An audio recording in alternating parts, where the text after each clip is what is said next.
Howdy friend, it's your pal Hayes Griffin. We are here at the IBMA World of Bluegrass 2024, the last year in Raleigh, North Carolina. And I have with me here today, Luke Abbott, the inventor and creator of Strum Machine. I brought Luke in here today because he's kind of been the wizard behind Strum Machine, pulling the strings. The man behind the curtain. Pay no attention. Exactly, but I want to pay attention, Luke. That's why you're here today. Pull back the curtain now. Yes, exactly. This is, Luke Abbott reveal.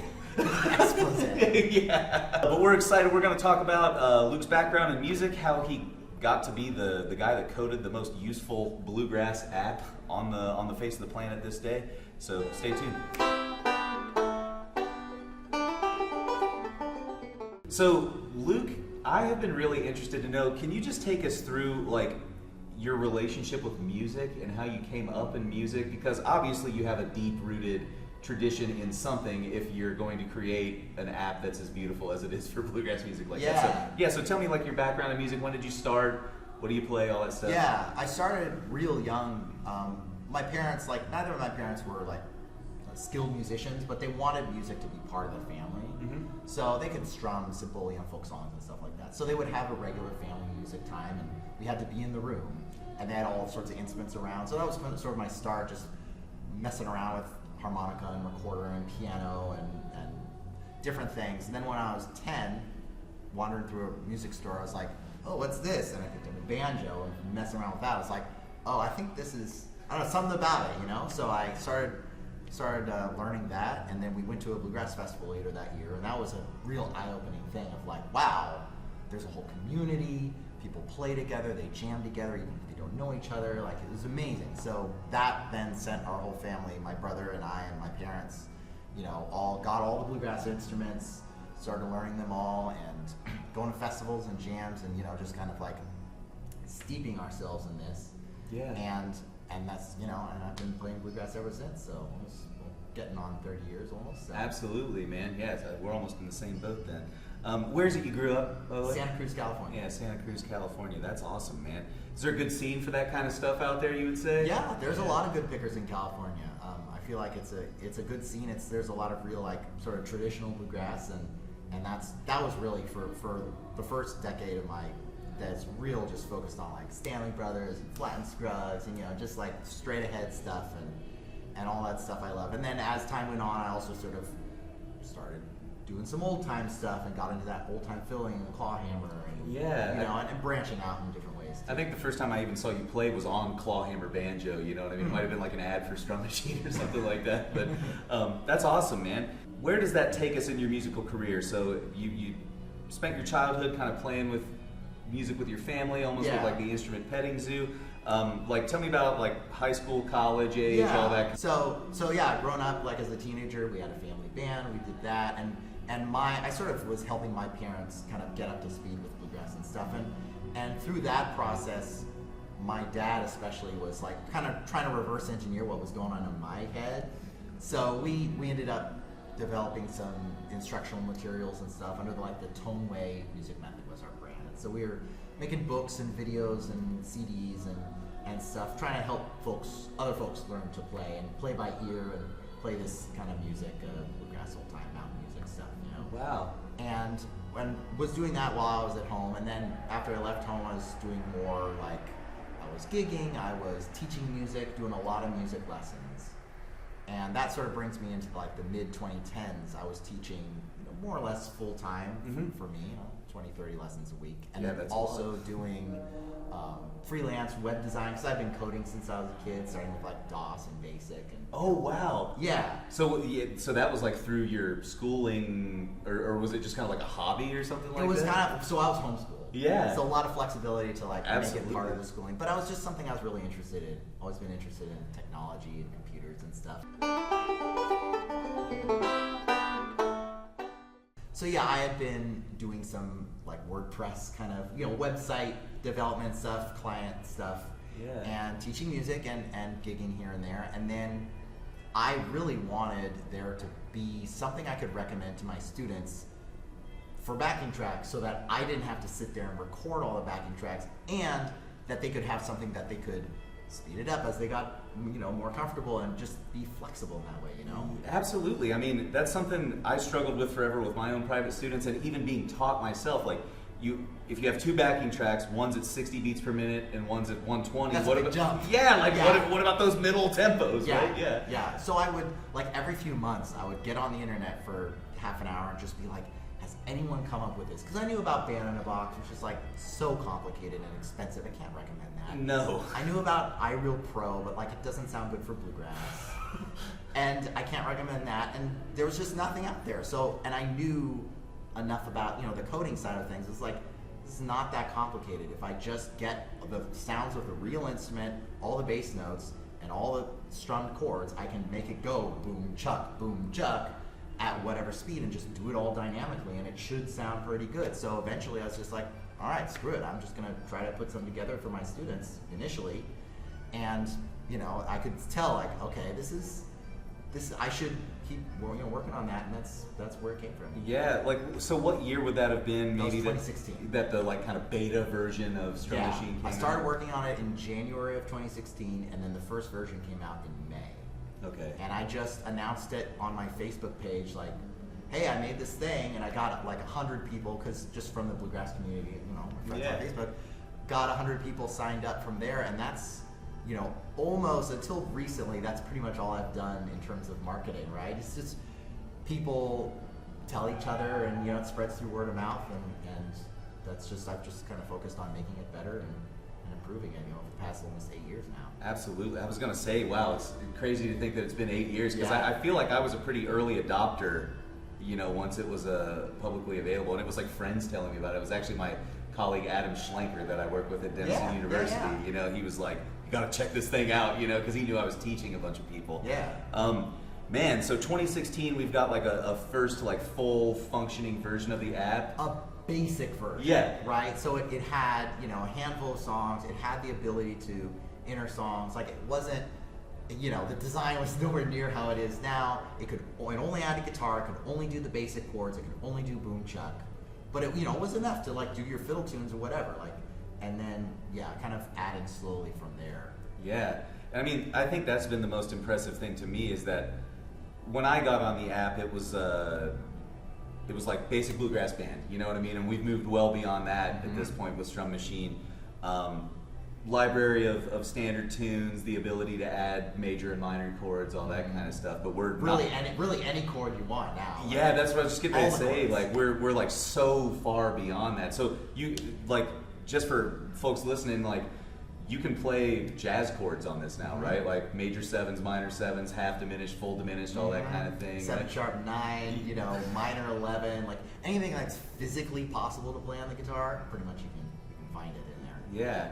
And just out of curiosity, because I think a lot of folks would want to know this, those new chords, those are like recorded samples of you still, right? Is that? Yeah, so it's my guitar, it's my Hudson Dalton guitar, which I love, and I recorded, so the boom chuck version was really simple, because it was like bass note time. It got really complicated when I was like, how do I make the upstroke sound good? And for the more like booma chucka stuff, and how do I get it to sound natural and not like a computer's putting this together? Like, how do I fool my ears? And it's really difficult. I think I started that probably a year, like in 2017. The next year I was like, okay, I'm gonna do a round 2 on this, and it just couldn't do it. And then set it aside. Next year I tried it again. It was probably 4 or 5 years of coming back to it and trying to do it with different approaches until I figured out the like special sauce, which is the trade secret that I'm not going to talk about. Yeah, exactly. But where I figured out how I could reproduce, natural sounding strumming with these real guitar samples in such a flexible way to do any chord at any speed. Yeah, I mean, we've had conversations about this before. I'll just brag on you a little bit. Like, it is so natural sounding and so easy to play with in that way. Even we've mentioned before, like, some people are so impressed with the sounds of it that they like want to feature that on their recordings and stuff, right? They're like, we don't need the rhythm guitar player. I've heard of like songwriters who will use it just as a scratch track, to like put their, and then they'll like show it to someone. They're like, this is, someone was like the reps or whatever were like, this is perfect. Like, don't change a thing. We love just like this. it's like, wow, this is not how I was thinking Strum Machine would be used, but it's really cool. Yeah, man. Well, it's like anything, right? Like you put it out into the world and it becomes whatever people make it, right? Yeah. That's awesome. So just to kind of like tie up the development of Strum Machine, so you were saying maybe 4 or 5 years to get those like natural sounding upstrokes and stuff like that. And I know you and I have kind of like talked about this and worked a little bit over the last year or two, just conversing back and forth about some of the other sounds that are available in Strum Machine. So you've kind of moved and expanded to different rhythmic patterns. Talking about swing, like Western swing and gypsy jazz and Celtic. Yeah, trying to get like I'm never gonna do like electric instruments and I'm focused on this audience and of like bluegrass people, my people. Like that's who I'm serving, and I'm not trying to grow this into a giant company with 100 employees or whatever. Like I like to keep it small and simple and just focus on this community, which is a small niche community. But we bluegrassers sometimes also play other things that are like neighboring. Mm-hmm. So I'm doing my best to accommodate those uses with like swing and jazz and stuff like that. Still with acoustic instruments, but the dampened chords and the extended chords and stuff like that. Eventually we'll even have like some basic percussion options. Oh, cool. If you want to add a little bit of drums for that flavor, nothing crazy, but sometimes it fits, So. Yeah. I just heard a lot of angry old people groaning out there. No, it's optional.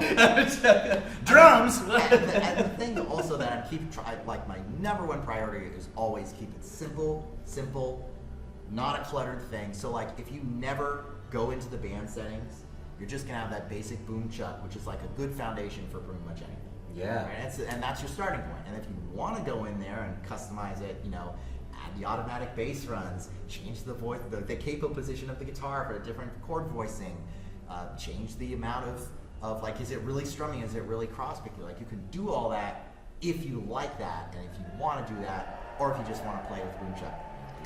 Yeah, that's so cool, man. And I'll say as a daily user of this app that I kind of play both games in that like most days when I'm practicing and just running tunes for like a gig or something, I love the basic settings. Yeah. Like the basic settings are perfect. You don't even need to mess with anything. Right.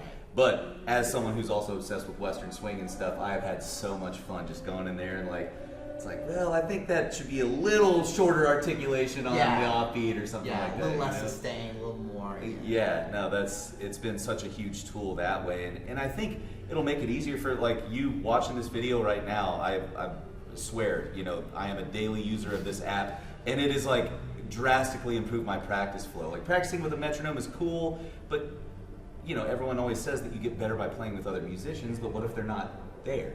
Like this is the thing to do in that kind of intermediate. Yeah, it trains you in like what's it going to feel like to play with real instruments. Yeah. And you get the benefit of the metronome because it's not gonna follow you, So you gotta have good timing in it, and it helps you improve that. Yeah.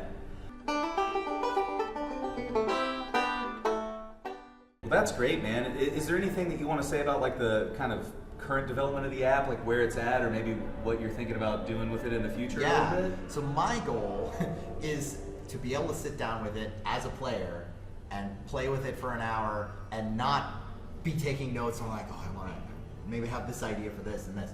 So I have a huge list of things I want to add. Not like necessarily features, and again, like not adding buttons and stuff, but just making it more flexible. Some of the things that are coming up next, depending on when this comes out, there may be a new mandolin chop feature. So we've expanded, like before it was just a basic chop. Now we've done kind of what we've done with the guitar, where you can have a drier chop or a more voice chop. You can have rhythmic upstrokes and stuff like that. Great. And then soon after that, we're going to be putting out a whole bunch of new band presets, so that you don't have to go in and tweak all the knobs. You can just be like, this is like a swingy bluegrass tune, or this is like a mellow bluegrass tune, or this is an up-tempo bluegrass tune that's modal, and you can just like kind of go through and listen. Oh yeah, that sounds right. And just do that and set it and forget. Tell me you've got a mash setting coming. We do have a mash setting. Yeah, that's great, man. That's really awesome. I think a lot of folks are going to dig that. And as much as I love tweaking the buttons and stuff like that, that's going to be really fun. Just scan through those. Have some good starting points at least. Yeah. But are there any like funny stories or like cool stories that you want to tell about Strum Machine, either like interactions with, you know, users or anything like that? Being a small two-person operation at this point, right? We should give a shout out to Tyler. But yeah, just because you are so close to your customers. I'm emailing with them every day, you know, so it's good. I always want to have that where I'm talking directly with people, because you get to keep connected with them and, like, you know, learn what they need and how they're using it. And hear the different stories. One thing I really remember that gave me a chuckle is someone sent an email and the subject was like, when you know you've been playing too much with Strum Machine, and it was a picture of a birthday card that their wife made them, and it was like happy birthday, and it had the chords to the happy birthday, and it said 1, 2, 3, 4 on the bottom. It's like a caption. Oh, and can we reveal the secret about the 1, 2, 3, 4? The world reveal. Yes, that's my wife Bronwyn. So thanks Bronwyn for the count-in. I was so blown away when I figured out that it was like not only a real person, but your wife. Yeah. So, Bronwyn, I hear your voice every day. Thank you so much for that great count-in.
Bluegrass enough? Oh, but yes, man, that's so crazy. I just like played a tune with Luke and Luke. And Cyborg Luke. Yes.